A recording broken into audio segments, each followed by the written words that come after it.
Continuing our mock draft series, we did week one. Oh my God. Round one week ago. Strike that, reverse it. Today we're doing round two. I want to give you guys a round one recap from 1 week ago. 101, Caleb Williams, Marvin Harrison, Drake May, Jaden Daniels, Brock Bowers, Malik Neighbors, JJ McCarthy, Roma Dunze, Xavier Worthy, Michael Penix, Brian Thomas Jr., Ladd McConkey was Mitch's last pick at 112. Mitch, before we get started on round two, are there any guys that stand out to you that you would want to reevaluate 1 week later? I could be stubborn. Just be like, no, I'm not. Worthy's the only guy that I would want to probably draft a little bit lower. I'm okay with where I took him, but, we took him right after the combine, right after we saw everything. And the talk now is he could be slipping in the NFL draft. I still don't think it's actually going to happen, but he's the one guy to where I would have to back off a little bit if we were going to change things.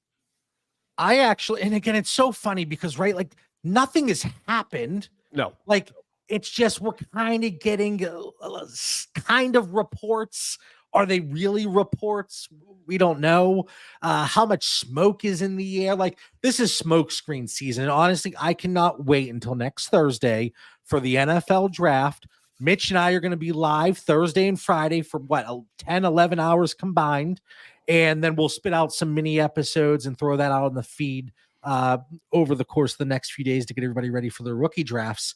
But like Xavier Worthy, like I have moved him down a tier just because I think there is that chance that he does slip in the NFL draft. And maybe it's kind of like that, like Jalen Hyatt, I thought was going to go a little bit sooner last year. Josh Downs, I thought was going to go a little bit sooner. Again, their story is not quite written yet, but if these teams look at it this way, and are they always right? Certainly not, but that could be a concern. Dan, you got your final boss shirt on right from WrestleMania. I don't want to spend too much time talking about wrestling, but that main event was an all-timer. I'm happy because you were a little down night one, man, as I hopped in the Discord there. But, man, it was an awesome experience for my boy and I.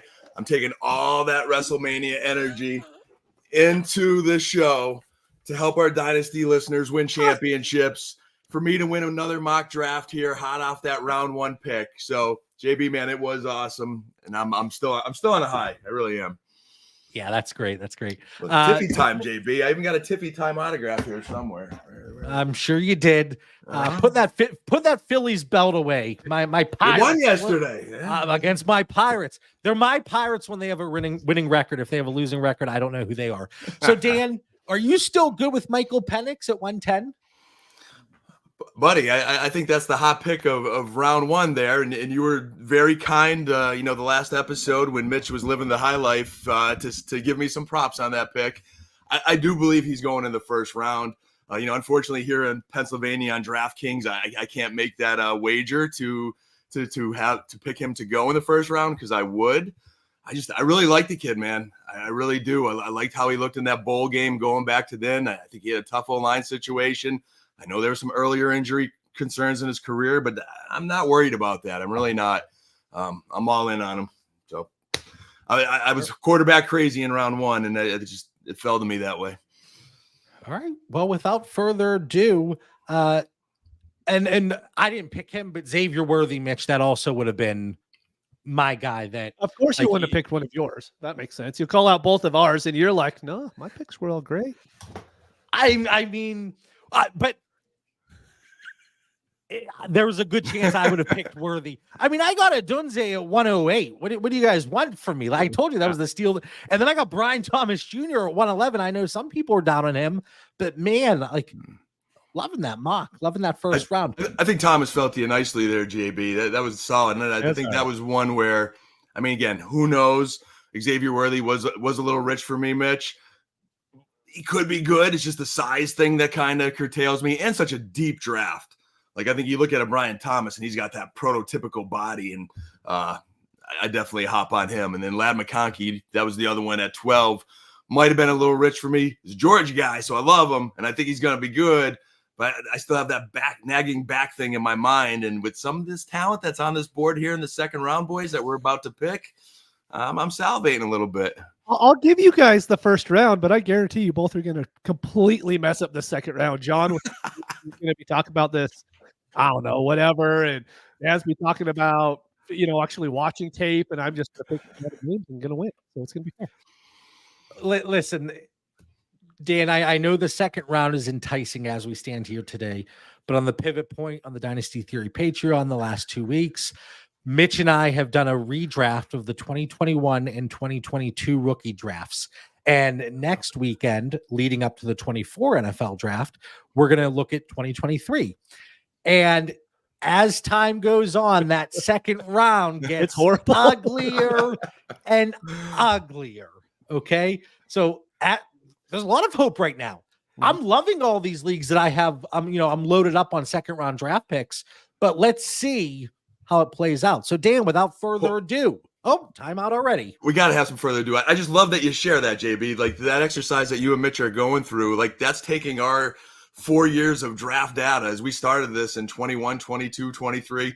So our listeners that have been along the ride for us, you're starting to see some trends and that's what we hope to get, where you're saying, hey, buyer beware in this second round. So I'm interested to hear more about that and dive in today.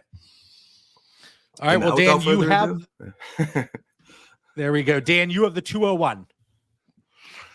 This is a pressure-packed pick, guys. So we go back to the first round. I see two names potentially that should have went in the first round that Mitch should have gobbled up at least one of them, I think. And I'm thinking he should have gobbled up at least one of them. But I'm going to go with I think is the safe pick and what I think is going to be the RB1 in this draft to the Cowboys in the second round. He went on one of the visits to Cowboys Stadium, and I'm going to go with Jonathan Brooks. He's got the vision. He's got the hands. He's a 3-down back.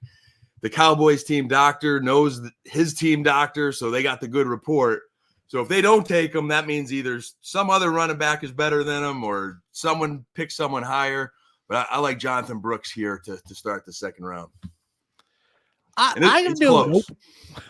I mean, honestly, I have no issue with Brooks. I do think there's a very good chance he is, in fact, the first running back off the board. Is it going to be to Dallas? We'll see. I know a lot of people are mocking him there, and there was that narrative with the doctors and all that good stuff. But,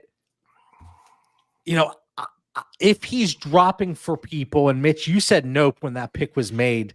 If he's the running back one. But if he's dropping for people, I know a lot of people are looking at it because of the injury. If he's the running back one off the board in the NFL draft, goes to a nice landing spot, you assume he's going to recover here eventually. It's hard to believe that he's going to slip for people just because of the injury. But Mitch, you're saying you don't have him as the running back one. Well, yeah, but I'm not going to tell you who. Nobody knows who I have as the running back one, so I'm not going to tell you who he is now. I'm afraid John's going to snipe me here. Well, we all know you love Blake Corum. Well, really, you have to ruin the suspense for 2 minutes. Really? Wow. Well, before John goes and before Mitch goes into that running back, so like there's an asterisk with my pick with Jonathan Brooks. So this is pre-draft. This is me willing into the world the Cowboys RB1, and I've got to have them.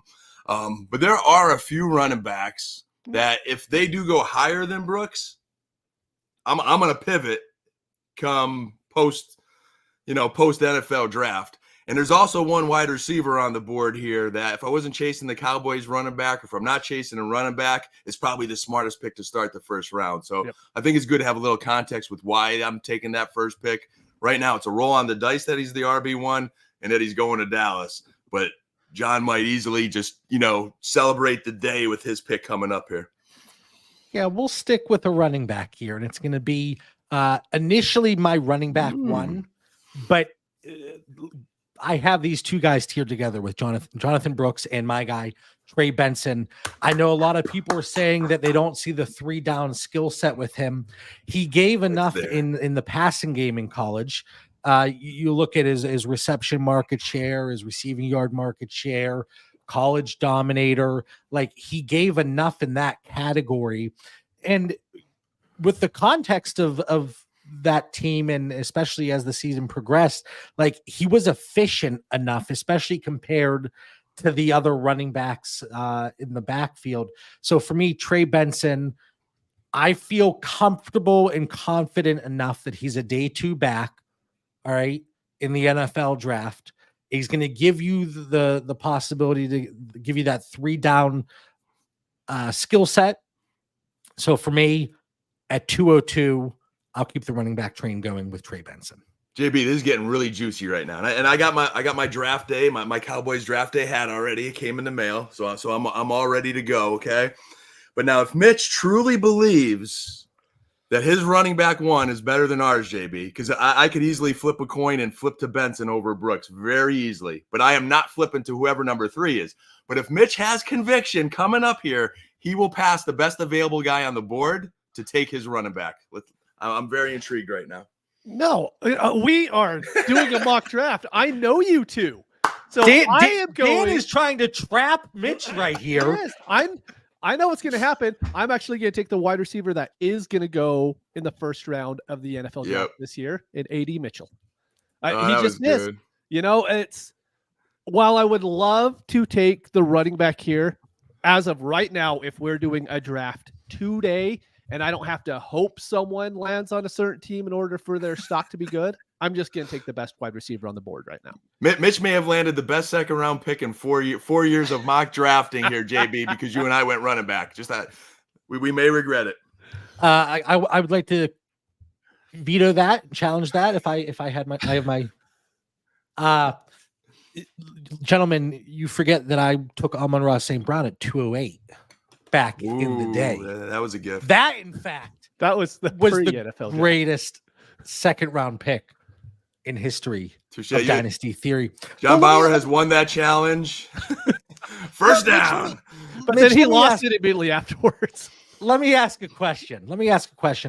Adonai Mitchell is going to be the guy that is so, like, from an analytics and film perspective, like, especially just these Texas receivers, like Xavier Worthy checks a lot of the boxes from an analytics perspective, whereas you look at Adonai Mitchell and he doesn't. Like, is that a concern, the production profile from him in college? It's a huge concern. And it's funny how we could talk ourselves into players. There was a discussion in the Discord yesterday about Mitchell and him going in the first round and him gaining value. But his quarterback sucked was like pretty much what the conversation was about. That's our 25 quarterback too right now. You know, it's like, yeah, that offense was bad, but there was enough hype. I do worry, you know, tape-wise, I had him a lot lower. I mean, going into this, I had him as like my wide receiver 7, right, pre-combine. But, dude, this is why I'm a little bit down on Worthy. I'm a lot higher on Mitchell. It's because of everything we think we have learned since then. You know, I would love to say this is the truth, but we just won't know. But if I have to make a pick today, that's who I'm basing it on. You could pretty much swip Mitch's picks there of Mitchell and Worthy, and I think it balances out here. But yeah, you know, if AD Mitchell walked into the Dynasty Theory studio today, man, at 6'2", 205 with that big body, and there were some big plays on that film that I did like Mitch. I think he's a nice potential find for an NFL team. I mean, he comes in 4.3, 440, pops off from a speed scores perspective. 21-year-old breakout age, but he also pops off with a 30+% college dominator. So he has that high ceiling, less than 13% contested target percentages final season, college dominator, which you'd love to see, reception yards per team pass attempt. I would like to see, and this is something I don't know, is like the catchable targets for each of these guys. What does that look like for Adonai Mitchell? Because he's sitting there at that like receiving yard per team pass attempt max of like 1.7, very low, like under 30th percentile. But you know, you get the early declare, you get the presumed first round draft capital, and now, like, again, I know we do it every year, but if he lands with Josh Allen, like people would just go ballistic. Yes. Yep. But I think at this point, 203, I have absolutely no issue with an Adonai Mitchell there. And so much of this is going to be determined by landing spot. And I hate to say that, but I was talking about this with Clay over on Dynasty Trades in 5, and I don't think there's a class that I can remember where there's so many guys I have tiered together, especially at this point in the draft, that landing spot and draft capital are really going to be the differentiating factor between 10 of these guys. Like it really is. And they might stay within the same tier, but movement then within that tier is going to be critical. And I don't remember a year like this. I see some comments on Adonai Mitchell. From NG, Adonai Mitchell has the physical talent, but I question the attitude spirit. You never know which player you're getting from play to play. B Ford, definitely some projection with Mitchell, and I can see a room to grow. Positive case more than I can for other risky guys outside of Coleman, Tez Walker. So he's one of those guys that I have turned an eye a little bit to the analytics, and I don't want to say Dan and Mitch are rubbing off on me, but I'm kind of drinking the Kool-Aid, if you will, and buying into him being a difference maker at the next level. All right, Dan, 204. Yeah, even before I get to 204, you were a little over the word count, JB. I wanted to slide this in there, but you hopped on the comments, which I liked. NGG, as we look at that, you never know what you get to play and the attitude and the spirit. That's part of where we look to see where these guys get drafted. We're hoping these NFL teams are doing the research. They're in the meeting rooms with these kids. They're drawing up plays on the board, seeing how smart they are. They're talking to their coaches. So hopefully we get some of those questions answered through the draft. And shout out to Stranded on Revis Island there for acknowledging that he took Hunter Long over the Sun God in the second round in the past to our conversation. But pride and ownership, man. Hey, we all have those picks from time to time. Dan, you're doing Stranded dirty because the only people witnessing were on the YouTube stream here. If you're listening on the podcast feed, they would have never known about Stranded's Hunter Long mistake, and you just threw him under the freaking bus, man. All right, Dan, 204. Who do you got? 204, man. I'm between. I want to say two guys here, two positions. I'm going to hope someone's going to slide to me with the next pick. I'm going to play it that way, and I'm going to take the last good quarterback on the board and just roll the dice here. Bust a bust, I don't care. But if it booms, there's a guy we've liked in the past. There's still a chance he goes somewhere good. Give me Bo Nix, man. Just need to find out his NFL stock, and hopefully it's good with this pick. I certainly prefer Bo Nix at 204 over Michael Penix at 110. Just after you complimented me last show on the Penix, you're going Nix over him. That is interesting. So, yes. With you saying that, well, do 6 quarterbacks go in the first round in the NFL draft? No, because can I say now, we're getting even more commentary after. So I went scorched earth on you for the Michael Penix pick at 110. A little bit. Then I tucked my tail and I hedged a little bit and gave you a compliment because of some of the positive reports. But now there's even reports on the other side. Again, reports, I use the air quotes, that they don't have Michael Penix with a first round grade. So maybe how many times can I hedge on the same bet? We'll wait till after the draft, and then whatever your post-draft conclusion is the one you'll go with. That will be the right one. But I'm disappointed in his lack of conviction, Mitch. And hey, these sources are the key, JB, man. Like, everyone's just spreading rumors. They want his stock to rise, fall, but you really got to look at the good sources. And the good source here is me, who watched this film and is saying he is going to go even before Bo Nix. Isn't it kind of funny how, like, all these guys that we've mentioned so far are kind of in the same bucket, right? And you could mix and match where you take them. But John's like, oh, this pick is great. Because we do know the 110 is worth a lot more than the 204 is in Dynasty, right? But is the type of player really that much different than what we're getting at the 110 to the 204? I mean, is it really that much different? In the grand scheme of things, I don't really think it is, but it does matter for Dynasty value. But I'm just like, is Ladd McConkey, who I took at the 112, really worth that much more than Bo Nix at the 204? Mitch, that's right now, you know what I mean? It kind of has me thinking, and a great thing to bring up, because I'm sure we're all getting a lot of trade offers now, and okay, you get a 110 and it's like the stock's here, but then you're getting picks for 201, 202, 203, and you feel like the sky's falling, but it's really not, to your point. And you may have something there to make me think about trades a little bit more. Right. I don't think you're necessarily wrong, and I understand your point. And that's why, if you look on the Dynasty Theory Patreon, my tiers, the 2024 rookies, like I have that bold line in between 109 and 110, because for me, there is a significant tier break there. Now, does it play out that way ultimately whenever we start to get a year or two down the road? I mean, I'm sure we're going to get guys that go in the second round that outproduce several of these guys taken in the first round. We see it with the two mocks or the two redrafts we've done with 2021 and 2022. But as things stand today, it's just, making a bet on the players and the profiles and the potential hit rates and the production we get for fantasy purposes.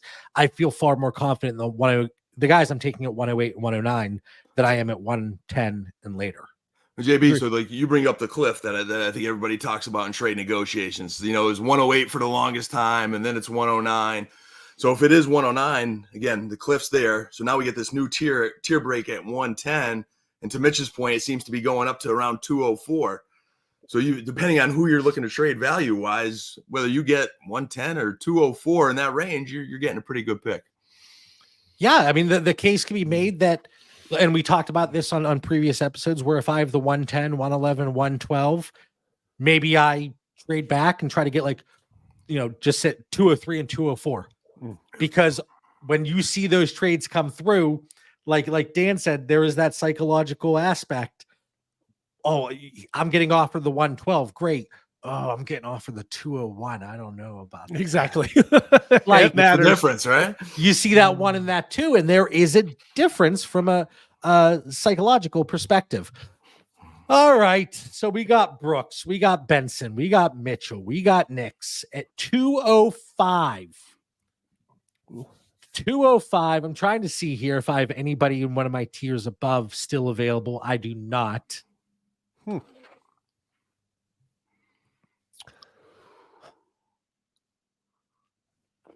Where's the conviction? There is not much right now. Oh man. Can I trade back? Do you guys want to trade up? I know who I'm taking. I know who I'm taking. As long as you don't take. Will John snipe him? Is my question. Quorum's on my board. Like I'm not talking about Quorum, to be honest. I love Quorum, but the issue is nobody else likes him. That's the thing. Like, you guys could have picked him. You both chose not to. And that's what the Dynasty community thinks of Blake Quorum right now. So I'm okay playing the long game with him. If one of you guys end up taking him, so be it. But there's actually someone else who I think is going to be worth more value-wise right now until at least we know where Quorum goes. Now I'm intrigued. Oh, man. I'm not loving it, but I'll go with the scrawny Troy Franklin. Wow. That's what I was going to pick, to be honest. All right. Was it really? So now but again, like I hate to give a cop-out blanket response here. Like 202 to 211 today, before we know draft capital, before we know landing spots, because there's a big bucket of running backs in that mix. And it's going to get chopped in half. I think once the NFL draft comes around, that's going to be split like 202 to 206, then 207 to 211. So I will have a clear differentiation. But today, give me Troy Franklin. More than anything, I picked him as the thumbnail for today's episode. So I just want to be the one to pick him. But no, you get the speed, you get the production profile. It's going to be interesting because it's like I talked about this a few years ago with Jordan Addison and Kenny Pickett. Like, was it Kenny Pickett that really made Jordan Addison or vice versa? And I said at the time that Jordan Addison made Kenny Pickett a heck of a lot of money.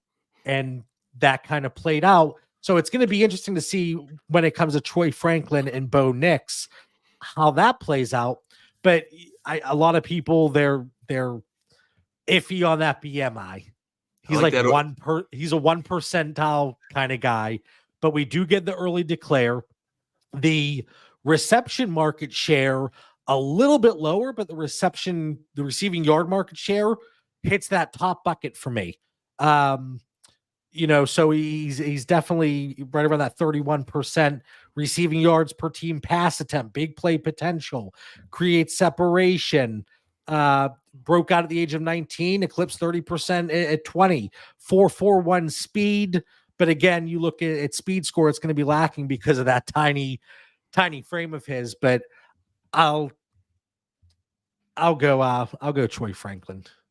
I like that, JB. I like the way he stacks receivers. I like our little Oregon stack. I like that. So I think Mitch needs to take like running back Bucky Irvin of Oregon now to complete the triplets here. Probably not happening, but So Mitch, you got to go with your guy now. I am. Now it's Blake Corum. Now, I was going to hedge on the whole Troy Franklin thing just because I think there's enough hate on Corum from the Dynasty community that I probably could have even got him a little bit later. But now for me, it's Blake Corum. For me, the one drawback to him, and the guys on the Athletic podcast brought this up, he has short arms, right? Like his arms aren't short. They're like tiny arms. And why it matters for a running back is he's already tiny to begin with. So him in pass protection, when he has to go up and try to block one of the huge defensive ends coming off the side, or who'd you take? I was reading all the comments. You're good. That's what I was doing when you were talking. So I missed everything you said too. I took Blake Corum. All right. So he's just, you worry, he has everything you want from a pass pro perspective. Like he has the mentality for it, but he might not actually have the body for it, to where there is a point to where I think NFL coaches could be like, we would love him to be out in pass sets, but we don't know if he physically can hold up. If there's a Clowney coming at him, right? How is a 5'8" dude with short arms going to block that and not like get a quarterback killed or a fumble or something bad happening because of it? So that's why I've been willing to hedge a little bit on my Blake Corum, because I still think he is the best running back in this class. But there's enough from a physical standpoint to where I like him a lot more as a mid-second round pick than I did when I was saying, hey, I want him in the first round here a couple months ago.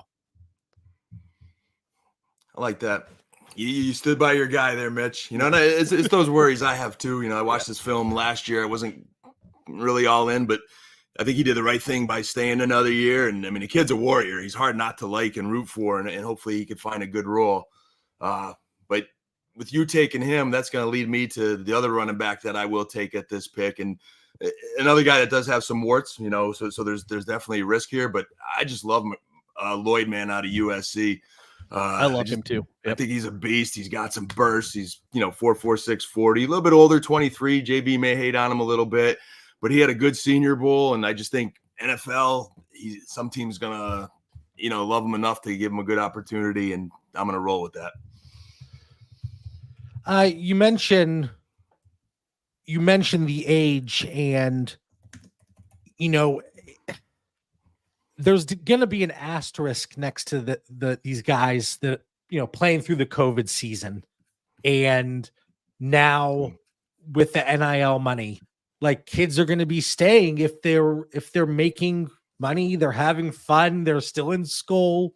So I think the age aspect, it's not going to be as critical as maybe it was in years prior. So moving forward, especially at wide receiver, you get these guys, even if they're 23 years old, if they're going in the first round of the NFL draft, that hit rate really is not significantly different than if they were 22.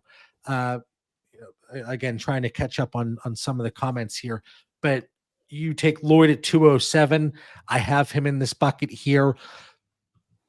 The speed is a little concerning here, guys. I'm worried. I'm worried on who you're picking here. Audric. Oh, Estime. thank God. Oh, Oof. I was worried. Oh, if you like, that speed is going to knock him down by many people. I see a comment in the chat from Cole in the Discord about something we talked about earlier. But 5'11", 221, the rush attempt market share, he can withstand the workload. He was efficient. He again, he gives you enough in the passing game. He checks the box from a minimum threshold standpoint. Collegiate average 6.2 yards per carry. Like this dude is a tank. And I think he goes in the third round of the NFL draft, probably late third, but I think he does go in the second round, despite that the lack of speed. People made the mistake with Kyron Williams. I made the mistake with Kyron Williams. I'm not going to let a slow Notre Dame running back fool me again. Give me Audric Estime here at the 208. There's parts of his film that I really liked, JB, and then there's other parts that I'm like, does this translate to the NFL? And I just don't know that. So where he gets drafted is going to be, I think, very, very telling. You're either going to feel really good about this pick, JB, or it's going to be one of them that you're going to be really mad about. But again, at the 208, and I like the pick with Lloyd as well at the 207, that you get these guys, their bodies, they're NFL ready, and they're going to be able to withstand the sorry, I'm scrolling through my phone on my rookie prospect stuff because I don't want to upset Mitch and have my internet bogged down by getting another sheet up on the screen here. So I'm navigating through my phone. So that's why I'm kind of pausing a little bit. But you get these guys that they're NFL ready. All right. These are solid frames that we're talking about, and they give you the production. They give you the boxes checked, especially things that I'm looking at. So I really like Estime. I really like Lloyd at the 207, 208. I'm not saying I hate Corum. All right. You just don't like him. I like the Lloyd and Estime picks a little bit better at this point in time. Of course, you hate every pick that I make, and it's fine. You can hate this upcoming pick. But as the sixth running back coming off the board here, I'm going to get the one who has the same upside as everyone else we've already mentioned, and more so in Jalen Wright. I know John hates him because, like, you talk about a passing, receiving game profile. He doesn't have one because they just don't throw to running backs. I think he had he had 30 total catches, but 22 of them came in this past season to where he had 8 total his first 2 years. But dude has the speed, right? I think there's enough there to where I think he ends up going over Marshawn Lloyd. I think he gets drafted over Audric Estime. And I love, like, you asked me who my favorite running back in this class is outside of Blake Corum. It's Marshawn Lloyd because of the way that he runs. Like, I love him, but I think NFL wise, I think we're going to see Jalen Wright get drafted before those other two backs do. I don't know, like, man. There's no argument here. Like, there are issues with these profiles. You go through all of them, and you know what? I got to pull the tab up because I can't sit here and go through on my phone. Oh no. Okay, well, John's going to be glitching for the next 5 minutes. What do you think about Wright, Dan?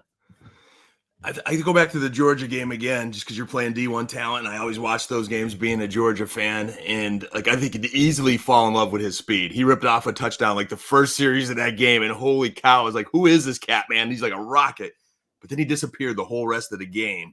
So, like, is he, I don't know, is there a certain scheme he fits in? And I think you're right, Mitch. I think someone will fall in love with that speed or something, and he might just get drafted high enough for this to be a solid pick, but I'm just a little apprehensive of maybe the overall potential. So I think I would take him in a situation like you are, hey, late second round. Yeah. I might take a dice on this freak athlete, but I would not reach at him at any point. Like, that would be my buyer beware for anyone. I just don't see the big upside there. I get it. And with him, I just look at how the Dynasty community treated Keaton Mitchell, right? He had like 4 or 5 good NFL plays this past year, and everyone's like, oh, you need to go get him on our rosters. And it's like, probably not. But if that's how people react to speed on the field, on Sundays, then that's something I'm going to try to account for in the rookie drafts as well. I like that. I like that. I got the sheet up here, guys, so don't worry. I don't have to maneuver on my phone. But I'm looking. So I have my rookie data, and I have the running back data here that I look at in the spreadsheet, and then you put everything in, and it's spitting out my post and pre-draft score. So I'm looking at it from a post-draft score perspective here with the,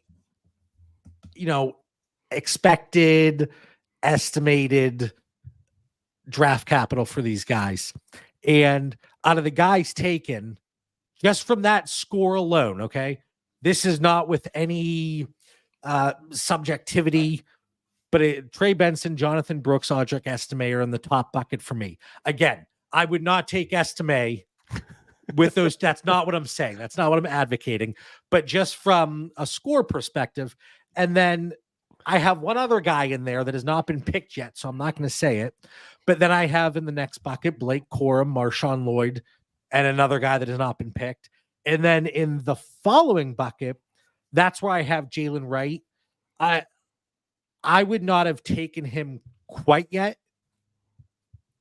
You hate my picks, John. You hate No, it. How are we going to co-manage leagues if we can't agree on a single pick in 2 rounds of an NFL mock rookie draft? You need a final boss. That's all. There we go. Okay, Dan, you're coming in.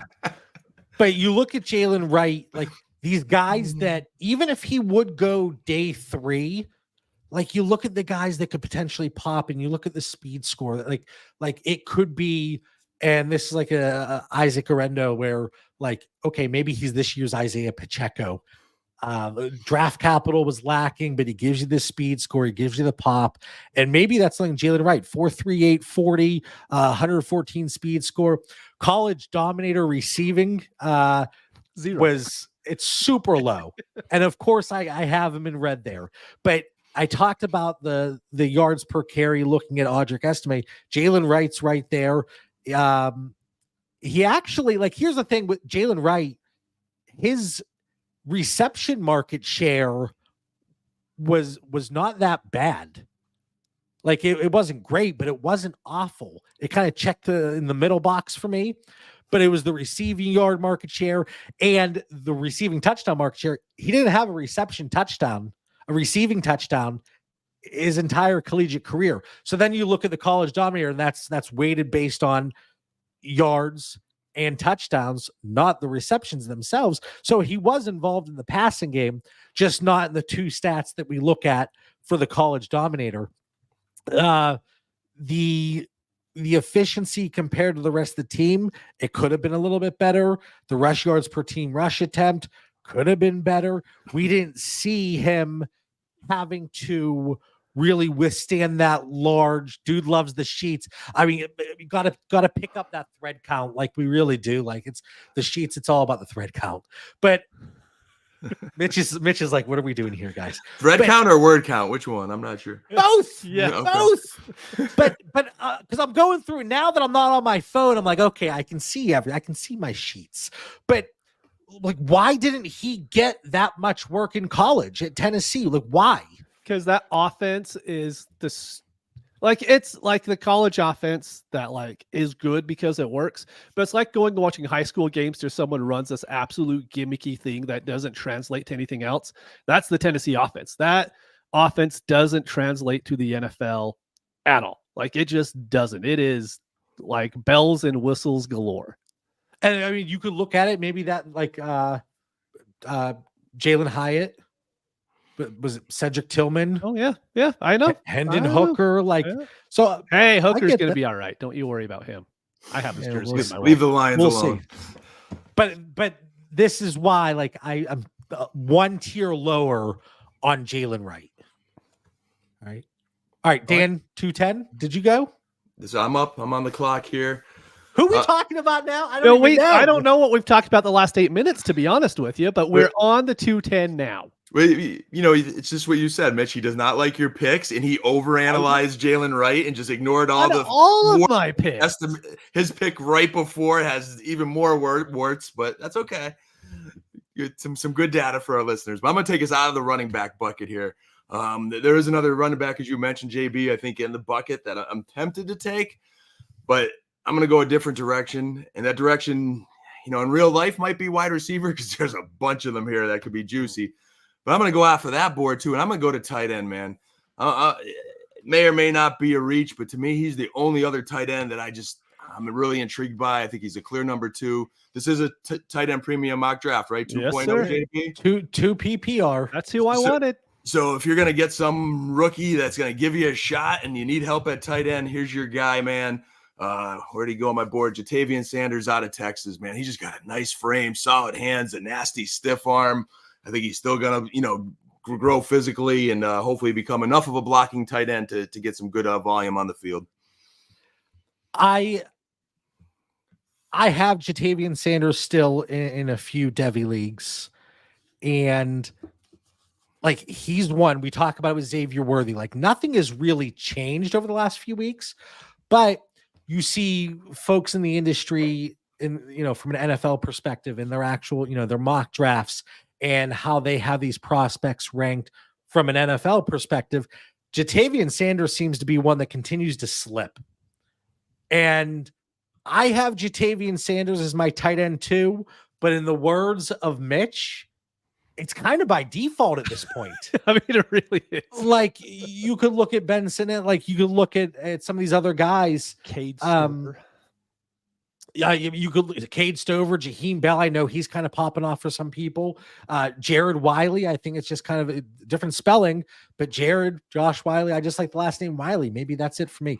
Theo Johnson, but it's kind of a default thing for me.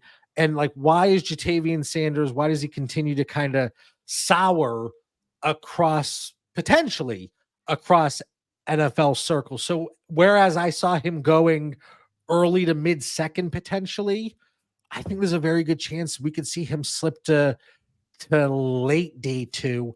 And again, that's not especially for tight ends, it's not a death sentence. Like you get these guys 4th, 5th round draft capital. It's not, it's not as critical to get that early draft capital, but you tie in athleticism, you look at all the other stuff there. And for Jatavian Sanders, I think he's the tight end 2, but there's that big gap. Okay. I think you need to separate that. I'm sorry. I think you got to separate that a little bit there because you're like Debbie Downer to the listeners here with my Sanders pick. Like I know there's a big drop off, JB, but that's not the reason to take him here. Like I think he's a good tight end prospect that might get drafted in the 2nd round. You look at the RAS, the relative athletic score, athleticism, and I saw there was a tweet, there was a thread about it recently, but that is a critical part here for the most part. Like it's not everything, but it is something that you look at with these tight end prospects, and he's coming at 802, 806 for RAS. Like, sure, there's guys that hit below that, but the hit rate is far less likely when you look at top 6, top 8 upside. I don't see it at this point with Jatavian Sanders. I thought he was going to test a little bit better overall, and I thought he was going to be more highly sought after in the NFL. And maybe that plays out that way. Maybe I'm wrong on this one, but I disagree a little bit on this one. I'd be curious where his scores rank among others. And then also just, again, if I can get out of the sheets into the game film, he just seems to find those open pockets in the zone and find those open areas and just looks athletic. He looks athletic on film to me and is going to be the number 2 tight end in the draft. He's athletic enough, but you also have him playing with Adonai Mitchell and Xavier Worthy, who are drawing how much attention. I think that's sure he's finding spots in the zone, but what can he do beyond that? We've seen Alabama tight ends that have had weapons around them and haven't done, or Ohio State tight ends, that might not have done what he kind of did at Texas. And I don't think we need him to be a top 6, 8 tight end to hit at this pick.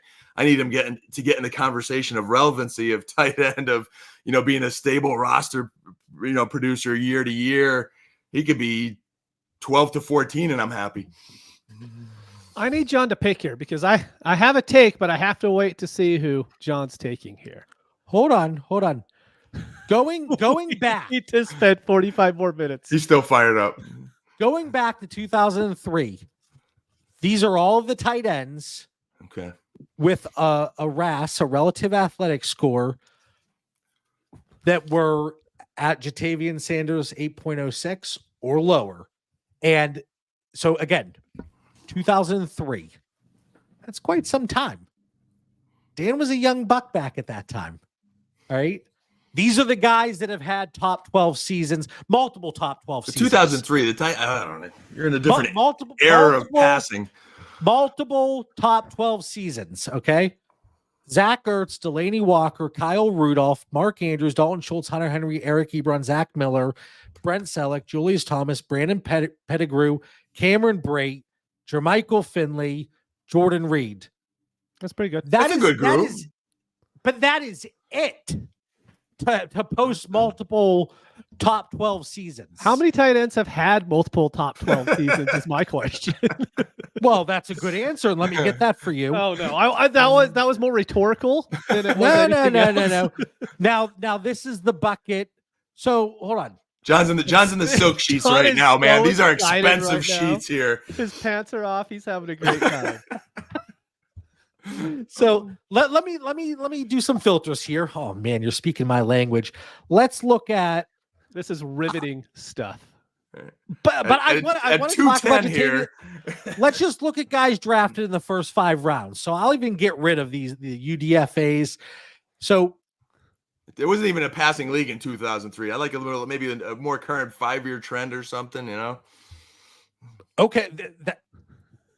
That's going to look even worse then. I mean, you got guys like Ferguson in Dallas and McBride who's popped up, and I don't know. Okay, let's remove these guys that were drafted. Zach Ertz, take him off the list. Kyle Rudolph, take him off the list. Eric Ebron, Zach Miller, Brent Selleck, Julius Thomas, Brandon Pettigrew. Take all of them off the list then. Well, tight end's not a prosperous position here, JB. I mean, we're talking an opportunity to get a starting tight end at 210 in a premium league that has some upside, looks good, good on film. There's too much upside elsewhere, even in 2 PPR for me right now, to want to take Jatavion Sanders with the guys that are available. I can see that. There are some receivers that were juicy there. There was one more running back in the bucket, but I didn't want to hit that cliff. If I need a tight end, I was taking it. John, make your pick. Make your pick, John. All right, and I will dive deeper into this because I know people are on the edge of their seats in the Dynasty Theory Discord today. With some of that adjust your mic. What's wrong? There you go. You went distant for a second. Yeah, if you talk like this on the mics, they don't work all that great. You got there you go. You wore your mic out. Yeah. Is that good? Yeah, you're great now. Yeah. Okay. You got to let me know. I literally did. That's cool though. No. I mean, like, if it ever happens, let me know. Keep it coming. Keep it coming. All right. I'm all frazzled because of Jatavion Sanders. And you guys didn't let me talk about him. I barely got any words in. Oh, boy. All right. So Blake Corum, he's gone. Marshawn Lloyd, he's gone. Estimate, he's gone. Penix, he was long gone. Adonai Mitchell, Troy Franklin. I have 1, 2, 3 guys I would still take here before Jatavion Sanders. All right. There you still haven't taken anybody. Mitch and I both got the point 3 minutes ago. Piss off. I'll take Ricky Pearsall. Dude is like, I was talking about being 42 earlier. He is like 41 and a half. Oof. How old is Pearsall? Can we have a confirmation? He's there, had JB? 5 years. He's 23. Which is probably why he's a riser, because of that age, Mitch. And he had a good Senior Bowl week. So, I think they said he looked the best out of them. But to Mitch's point, he's old enough where he should look like the best receiver at the Senior Bowl. He's like Jamar Chase, just not in the NFL for 3 years. So after all that ran over my tight end, JB, but he's old guys in Dynasty. He broke out at the age of 20. So yes, he's been in college a bit longer. And Mitch, how many times have we had the age conversation where I'm like, oh great, it's a grown man beating up on these 18, 19-year-old kids on the field, and you're like, whoa. That's so exactly here's my favorite thing. I was hoping John would take him, to be honest. It was my hope. Let me bring up John's draft after John killed us for all of our draft picks. John has drafted today Troy Franklin, Trey Benson, Audric Estime, and Ricky Pearsall. Stud. Yeah, one good one, Mitch. None of them have any blemishes at all. They're perfect. They're perfect in the sheets. That is why they are going in the second round here. I'm not saying but we draft second rounders and you kill us for it. I mean, I just want to make sure we're all being reasonable human beings here and we don't have unrealistic expectations. How come you're not killing any of your picks? Why? What? Because it's glorious.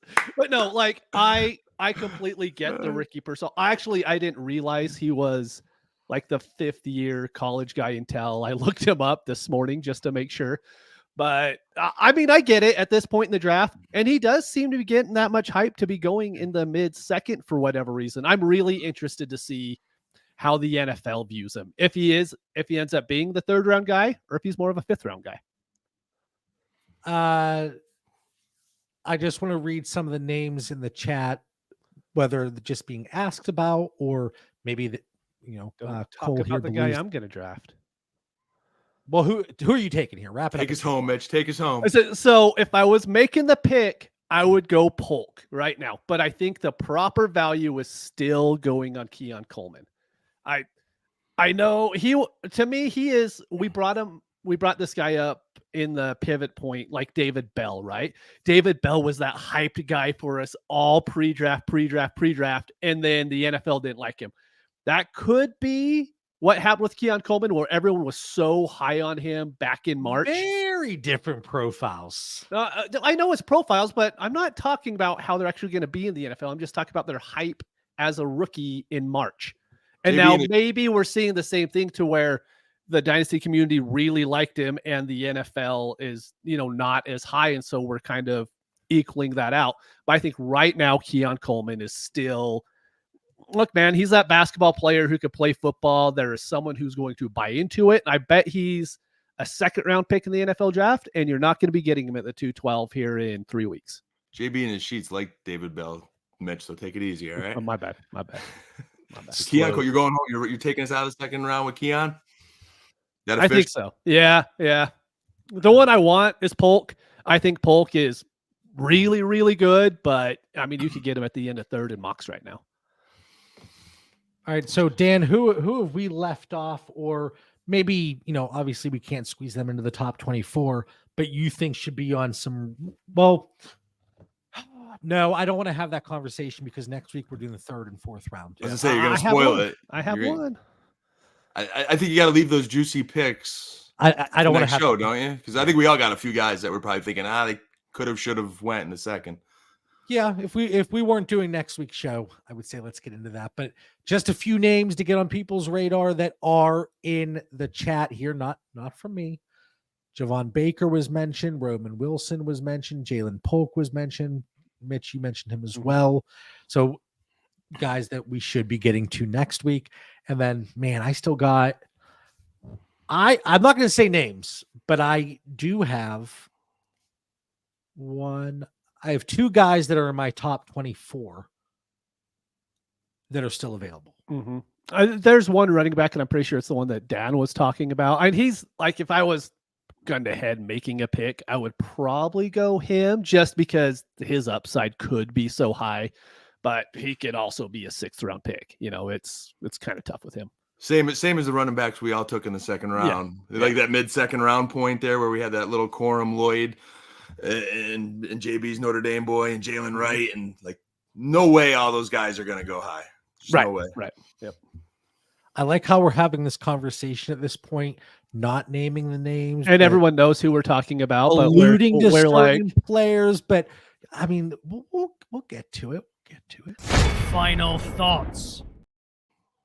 All right, we are getting ever so close to the 2024 NFL draft. I already have both streams created that are available on the Dynasty Theory YouTube channel. So subscribe, set your notification if you want to join us live. Mitch and I will be on that Thursday, 7:30 Eastern time. Draft starts at 8. That Friday, we'll be on at 6 Eastern. Draft starts at 7. So we'll be doing a little bit of a recap. Dan, you got obligations. You and your son watching the draft. That's fantastic. We'll crash the party, though. I promise we'll crash the party and join you at some point, Mitch might have a problem with that because we want to spit some of these out on the feed. I threw you under the bus. On the feed, we can't have you with TVs glaring in the in the background. That's what a mute button's for, so. Dan with the mute button during the draft party it doesn't always. No, it doesn't. It doesn't. No, I'll do my best. not at all. You're good. You're good. Anyway, Mitch, do you like how I threw you under the bus? You do. That was nice. I like it. It's fair. I agree, though. Dan's TV is so freaking obnoxious when we watch it because he's like 10 minutes ahead, too. And then we get multiple TVs, so that's the other problem. You try to mute one, but then the other one's still on, and then different channels with analysis. It's a fun day. All right. For the 241st time, talking about rookie mock draft round 2. Next week, we're going to talk about 3 and 4, talk about some of our favorite guys in those rounds. Dan, what do you got for our listeners' final thoughts? Man, my only final thought is just, stay active in our Discord. If you're drafting now or preparing post-draft, I think you got to really consider those sources that JB's getting his information from. Who knows what at this point other than the teams. Their draft boards are made up, but no one's going to come out and say who they're taking. Hopefully you paid attention to our past episodes and what players are visiting teams. Normally they're in clumps of position. Like, for example, my Cowboys, they got a lot of O-line coming to visit. They got a lot of running backs that are coming to visit. So they're kind of telling us what positions they're probably going to draft. If you can get that kind of information, it may help you in your drafts. Mitch, what do you got?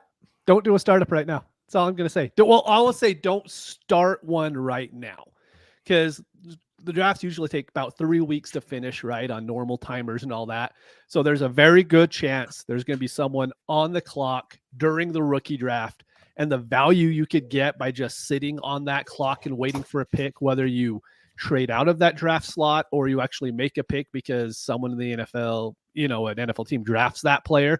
It's just for the next 2 weeks, stay away from startups because if you aren't the one that happens to be on the clock, that person can just tie it up for that night. Then all of a sudden that pick and value is worth that much more to where if you wait till after the draft, you don't have to worry about that at all. There you go. Hopefully you all enjoyed today's episode. We'll be back next Sunday. Like I said, rounds 3 and 4. For Mitch Sorensen, Dan Lamagna, I'm John Bauer. Have a great week.